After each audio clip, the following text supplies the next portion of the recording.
Today was a struggle. I woke up, I didn't want to get up. And I knew that I'd set aside that this morning I was going to go running. But for whatever reason, I was just hitting a wall mentally. I went into the bathroom, and yesterday James had run me a cold bath for this morning, for me ready to get into. And I just thought, nah, I want to let it out. I want a hot shower. I don't want to do this. And hitting this resistance, but pushing through it, so getting in the cold bath, which I did, and then go running, which I did, even though I didn't want to.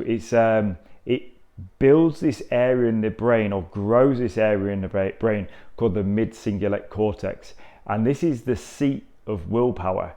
This is an area of the brain that grows when we do stuff that we don't want to do, that's challenging, like tolerating cold exposure, like hard physical exercise, working through something. This area grows. In people that are lazy, it shrinks. Now, in life, we're going to get situations that are difficult to deal with, and if we haven't trained our brain, if we haven't trained our system to deal with pushing through discomfort and tolerating discomfort, working through it, then it's just going to hit us a lot harder than if we'd actually trained for it. It's like future you is going to have to pick up a load. Now, if you get training today and through your life, you will build the muscles and build the strength to pick that load up. So when it comes to it and you've got the load in front of you, you can pick it up a lot easier than if you just skipped all that training. So this is training for the brain, and it's important that we don't want to do it and do it anyway. You know, if I'd got into the bathroom this morning gone, oh yes, my cold bath, this is what I really want to do, I love this shit, then it's not going to have that adaptation. That adaptation comes from pushing through that discomfort. After the cold bath, after the run, I then had a coffee and rewarded myself with that. It's very easy in today's world just to go straight for the reward, straight for that dopamine without putting the effort in.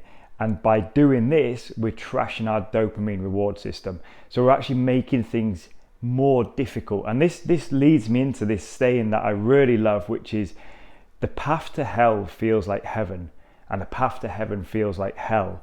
Now you look around and you see people as they're getting older who've always pressed that comfort, that pleasure, that quick dopamine. They have their biscuits with their cup of tea. They're just enjoying life. Don't push it too hard.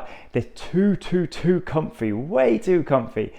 And as a result of it, they then find themselves obese, metabolic conditions, bad health, real bad health. They find themselves in these situations of bad health. They haven't got the strength. They haven't got the strength of mind either, or the physical strength, or the health to continue in life, and everything is then difficult for them. And that's because the path to hell feels like heaven. It is that comfort, it is that cheap dopamine, whereas the path to heaven feels like hell. Doing the hard stuff means that when we hit the heavy loads in life, we can lift them easier than if we'd skipped our training. So don't skip the training.